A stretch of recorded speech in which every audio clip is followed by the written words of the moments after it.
So why is it that repentance and faith is so important in this talk? Bear with me, I am Jeremy Uy. I have my daughter at the back. My wife is not with me. We're couples members for almost 20 years in Couples for Christ and NFC Missionary for Families of Christ.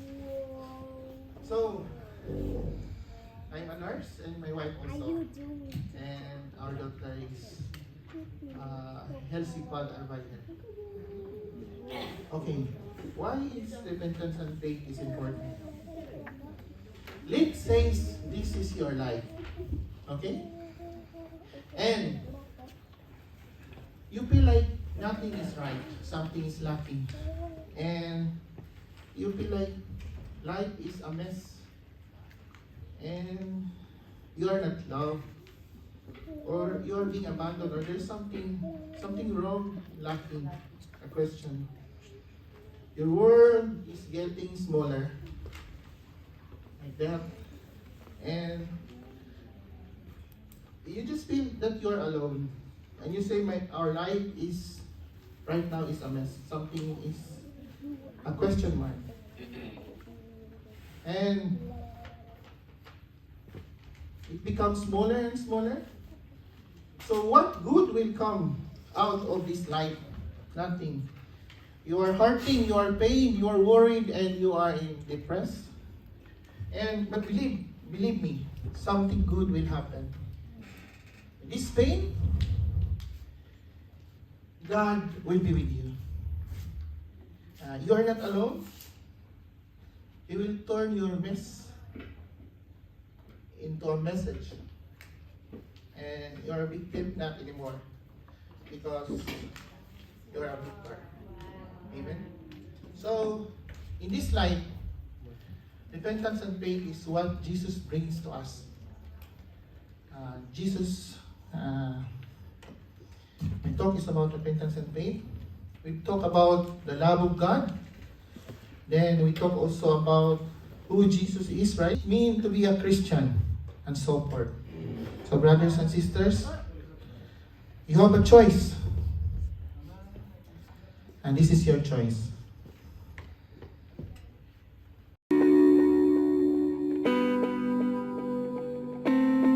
We always have a choice. Coffee or tea, black or white, sweet or salty, hot or cold. But some choices are definitely harder to make. To laugh or to cry, to let go or hold on, to live or to stay, to pretend or to be real, to love or to hate, to resent or to forgive, to let go of bad habits and change for the better, to resist temporary happiness for eternal joy. Whatever the options are, the choice is always ours to make. The question is, if it means letting go of what we've used to, if it means relearning in discipline, if it means turning your life around for the better, if it means a step towards heaven. Are you willing to make a difficult choice today?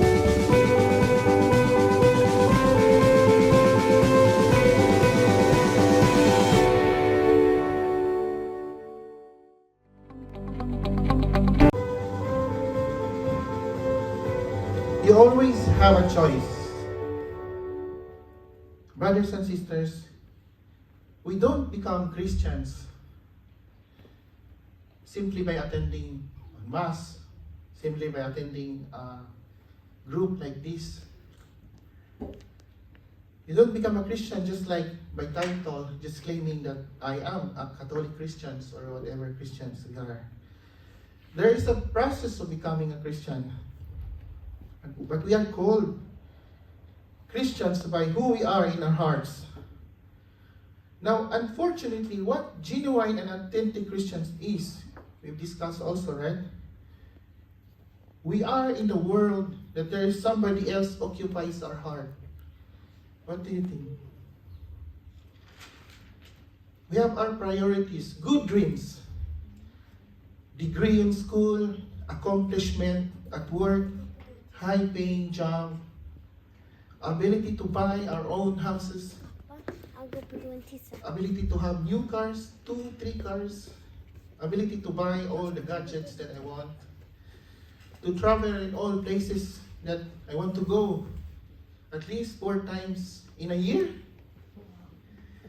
These are all good things. But sometimes, this is the most of the time, people fail to enjoy God's best for us. Because what is best for us? Let's say all these things you achieve, but there is something lacking. So how do we go back? And now we talk about repentance. Can you say to the person beside you, repent? So what is repent? Repent. Kulayan natin ulit. Repent. Kasi kupas lang.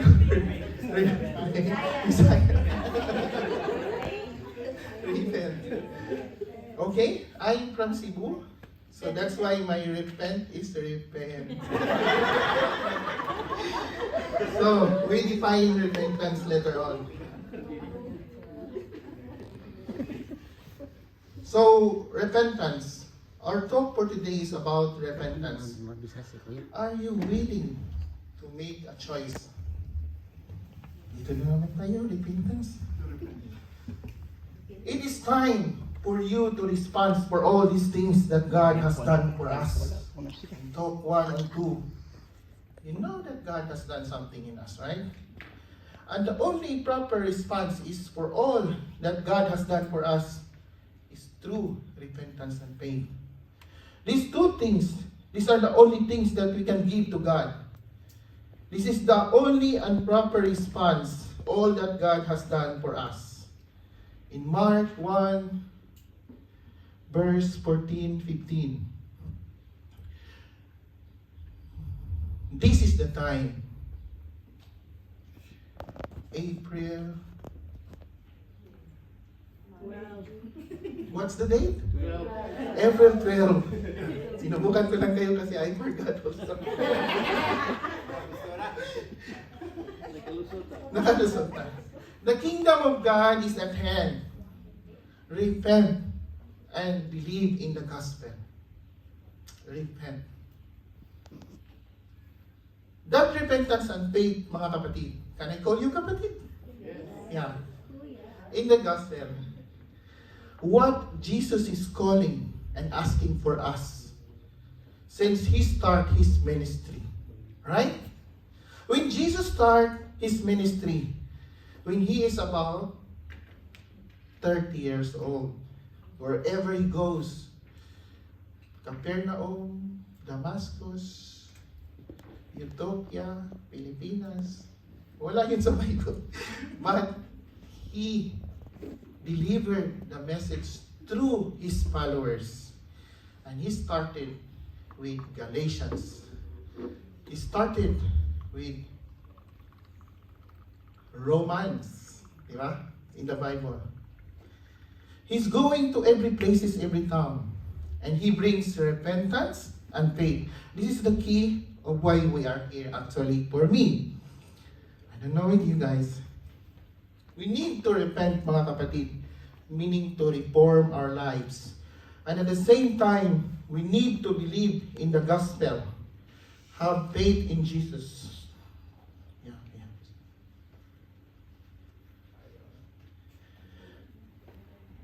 Have faith in Jesus. 2 things. We need to repent and we need to believe in the gospel. Repentance and faith go together. Kailangan magkasama sila palagi. It is a double action response. You cannot just have one without the other.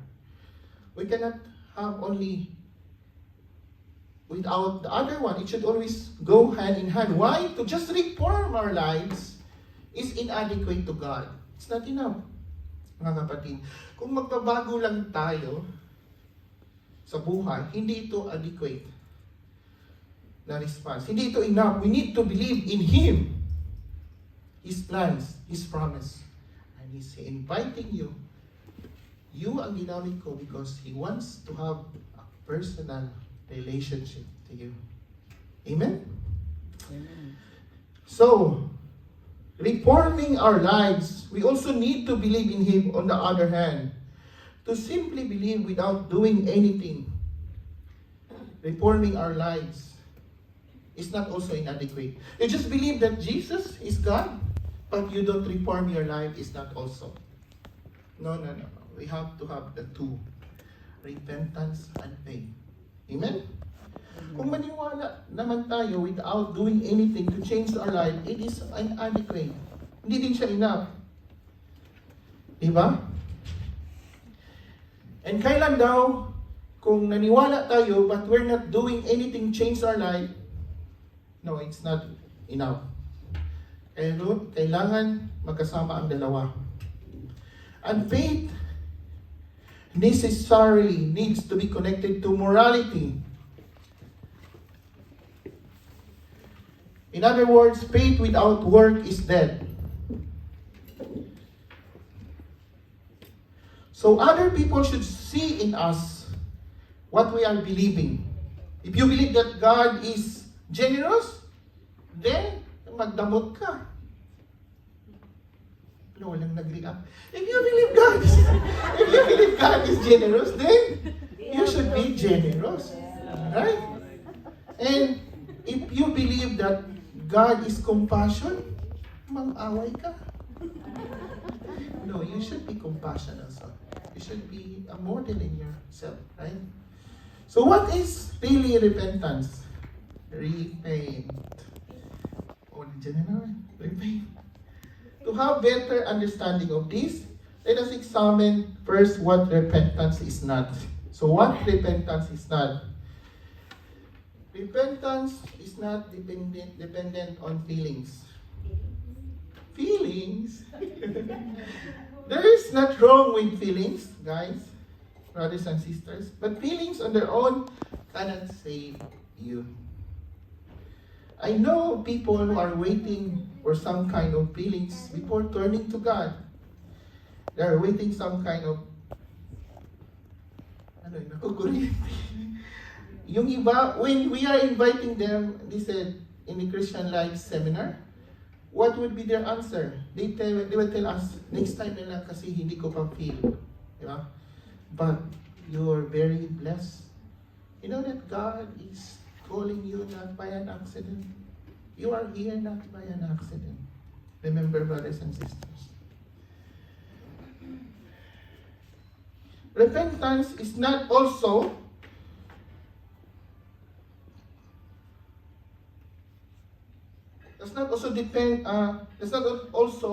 an object of decision to accept God's invitation. And that's what you have done today. You accepted God's decision to be with Him. Decision, mga kapatid. May dalawang mag-boyfriend. Ang isa nasa Norway, sa Fredrikstad. Ang isa nasa Pilipinas, sabi ng babae, namiss na kita. Kung muna sa Pilipinas yung boyfriend niya. Tapos sabi ng boyfriend, talaga? Yeah. Tingnan mo nga cellphone mo. Bakit? Pindutin mo yung settings. O ano na yun? Pindutin mo yung option. Kasi, option lang naman ako sa buhay, no?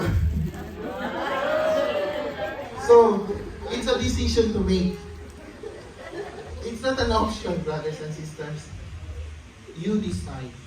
You want to be energetic? You decide. You want to know how to Zumba? You decide. You want to become a good Christian? You decide. You want to become a member of MFC? You decide. You decide. Once again, you want to member MFC? You decide. Yes! You decide. Repentance now is not being sorry for sin.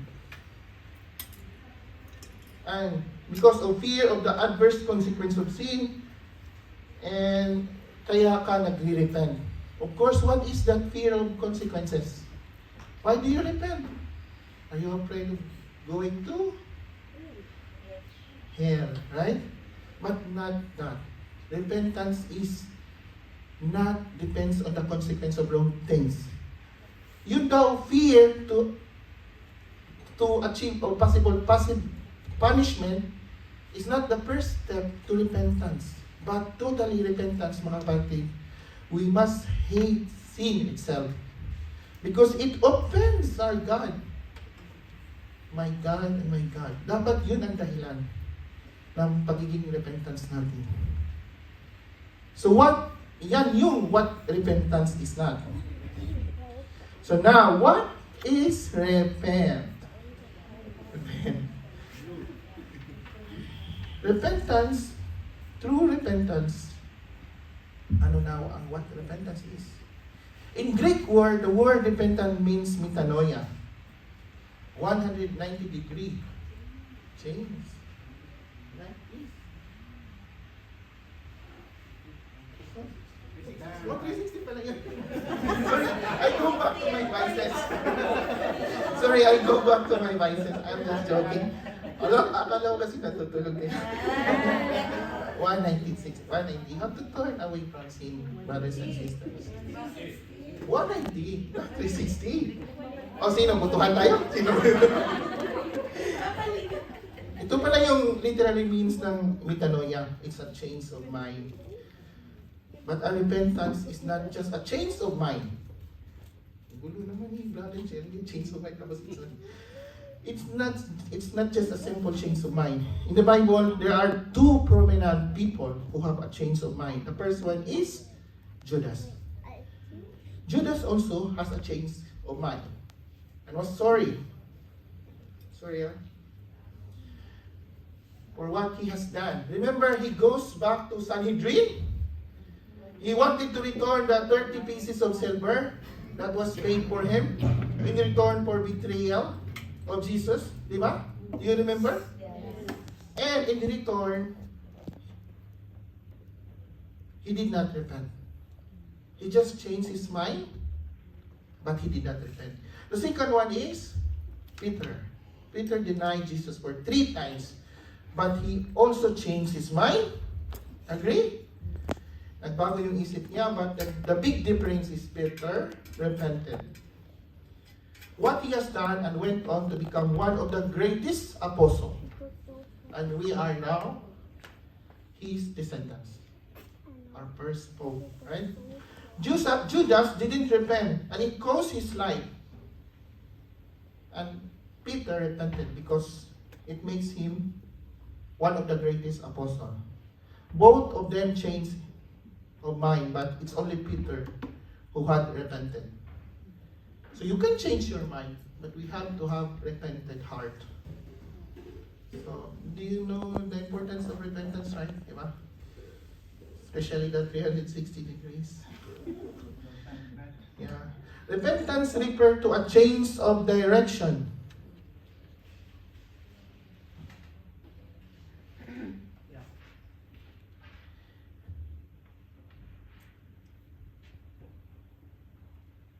Yeah, repentance refers to a change in direction and not just a simple confession of wrongdoings.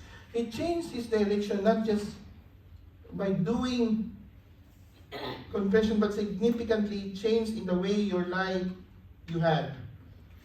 And more specifically, repentance is turning away from sin, evils, and wrongdoings. Ito yung specific meaning ng repentance. Turning away from sin, evils, and wrongdoings. So kung mayroon pala tayong mga wrongdoings, we are turning from all those wrongdoing. That is the meaning of repentance. And repentance meaning asking God's forgiveness. So you turn away and ask God's forgiveness. Diba? So hindi lang turn away and ask God's forgiveness. And availing the sacrament of reconciliation. 2 years ago, we have this pandemic. We cannot do the sacrament of reconciliation. What we did is, see, we don't know. Christians before, what we did is, we go to our room, pray for act of contrition from our heart. During pandemic time, how do we do it, mga kapatid? In a different way. The Father won't allow us to give the Eucharist. Because those days, pandemic, are not allowed to go out. We cannot go to the priest to have these confessions. We can do it. We cannot do it. But we can do it through act of contrition. Remember that. And that point of time, we cannot go to the priest and ask for forgiveness. But now, the confession is available, the sacrament of reconciliation. And what to do? Be honest. You punch your wife kasi maingay. Nagbunganga, di ba? So, kaanap ka ba ng dahilan? Ang ingay mo. Sin is a sin. So be honest. And you steal or cheat something kasi you need something to eat. But it's a sin. Right?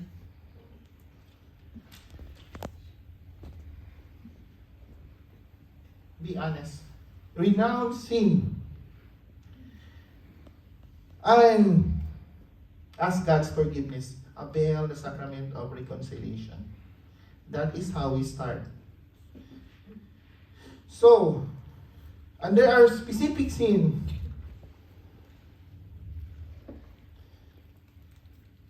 that we need to renounce.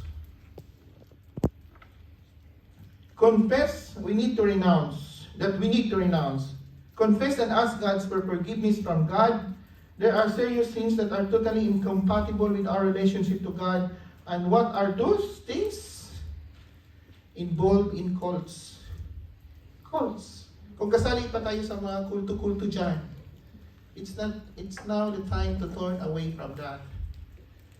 Yung sa Cebu, latest ngayon, there are groups of Americans or foreigners, they have these cults and they twist the head of the chicken and they offer it for the payment. I don't know, sinong nakarinig yan? Di ba? Sa Cebu? Yeah. And something is that the leaders in our country sometimes already said that we have to respect one another. Yeah. The people have the rights to have their own beliefs. Yeah. But as I told also to my colleagues, I work as a nurse, I told him, but God now use some instrument. And I'm here, Jesus said, once you hear the message, now it's up to you. And they know that idolatry is not good, right? And we are making other practices, we are making other symbols of faith that we will be forgiven through this sacrifice, cutting the head of the chicken, cutting the head of the goats in Cebu, Minglanilla. I came from Cebu in Guadalupe. Okay, so much for that. So you know the cults. Another, Freemasonry. I know some Freemasonry in Salzburg. Sorry, but these are the fraternity of man which believe in the power of brotherhood and incorporates tradition, philosophy, and principle expressively condemned by Christ. Right? What are their philosophies and traditions? They are against marriage and against the families and the lives. Those are their philosophies. And of course, the transcendental meditation. Before, these are the methods of relaxation. Di ba? Yung ganun. Paano yung gagawin ni Trong? Oh, mamiya. So the transcendental meditation before, these are the methods of relaxation. Good. But reduction of stress, but and self-development. In such a way you forget, but the problem is you forget the existence of God in the long way. That's why it's a serious sin, because you forgot that God exists. I'm afraid if I will have dementia, I forgot God exists. No. I think, in my opinion, those people who are really psychological sick, they are accepted because God loves them. Amen? They don't know how to decide what is right and wrong. So, brothers and sisters, another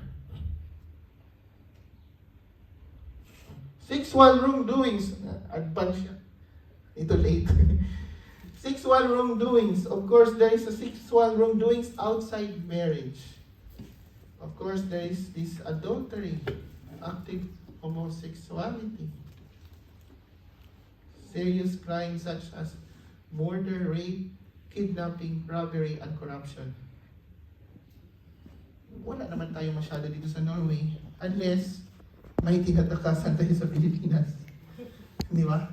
So, there are serious crimes mga kapatid, and because of vices such drunkenness, getting stoned on drugs, they are the things that are not really acceptable and considered serious sins.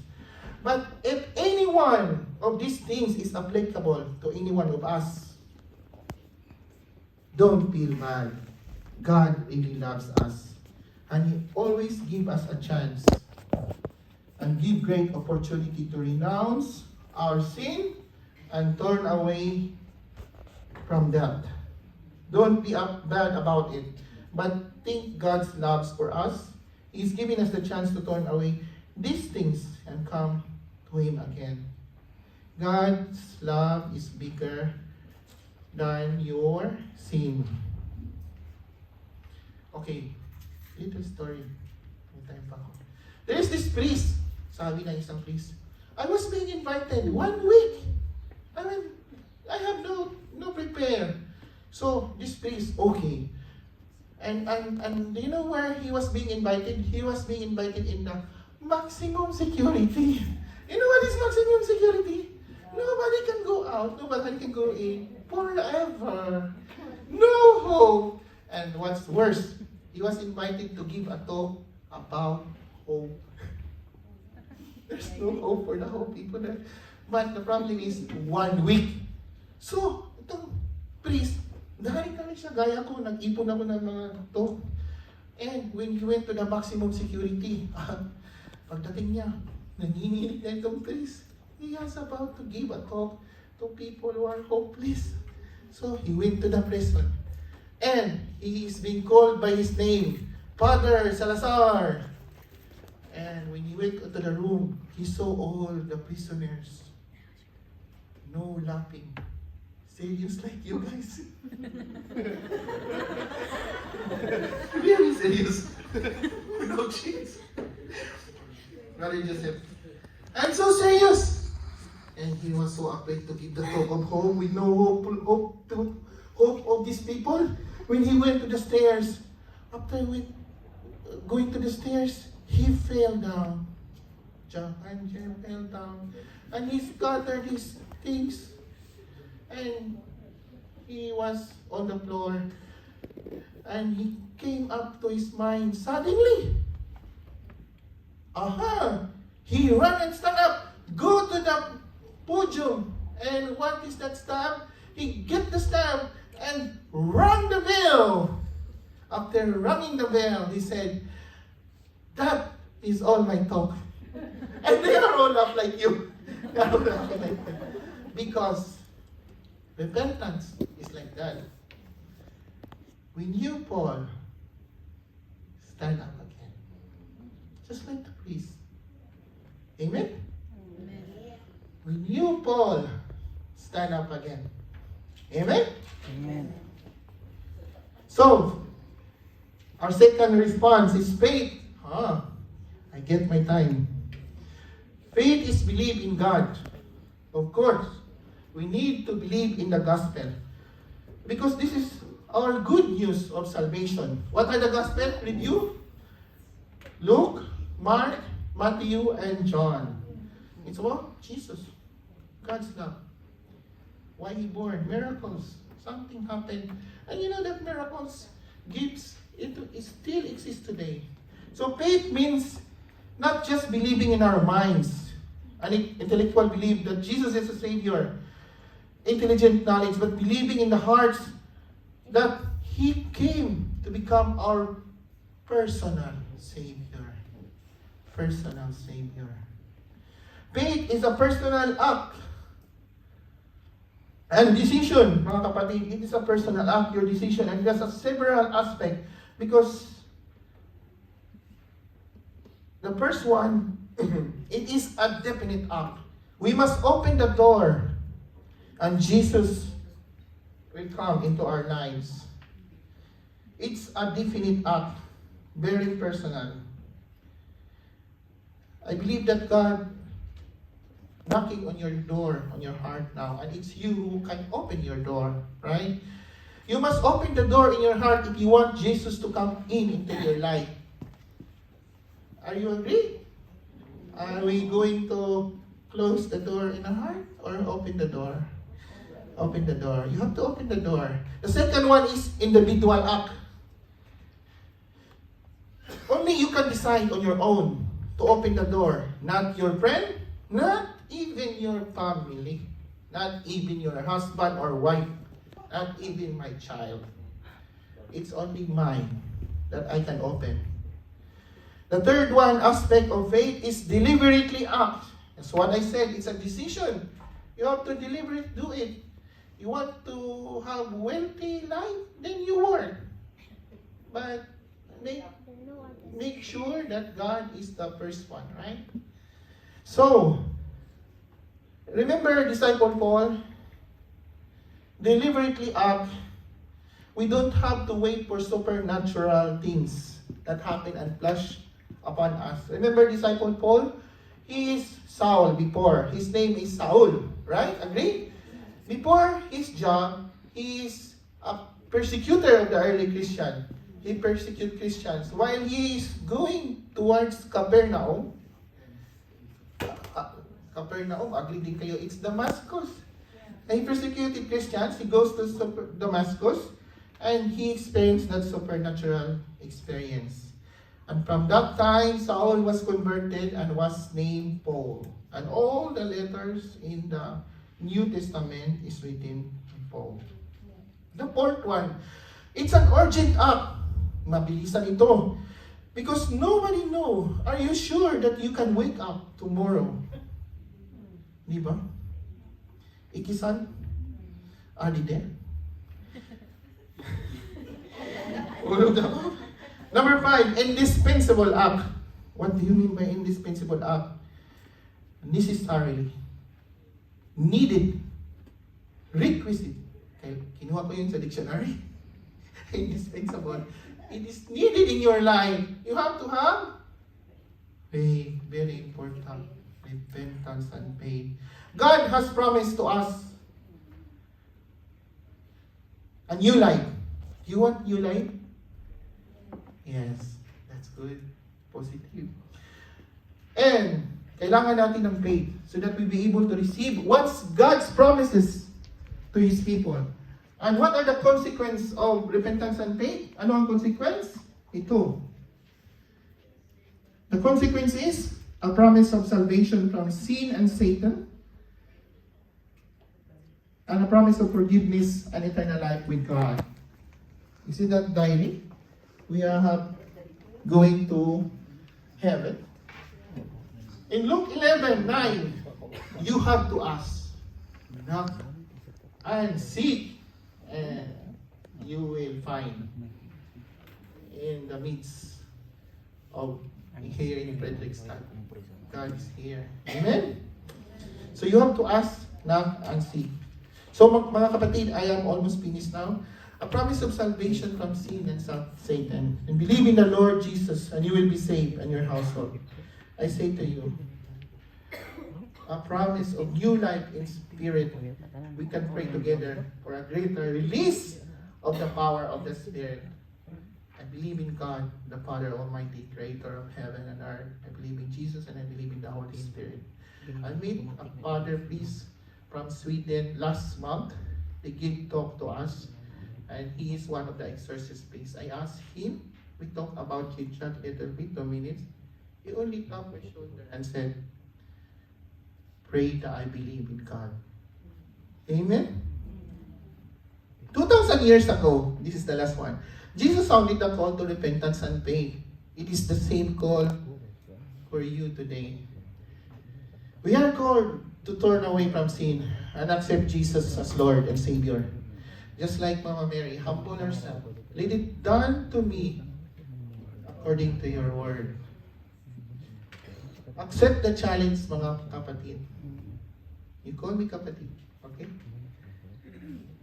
Pakitapik, kapatid. Accept the challenge. Accept the challenge. Okay? Brothers and sisters, you have the choice. Thank you. God bless.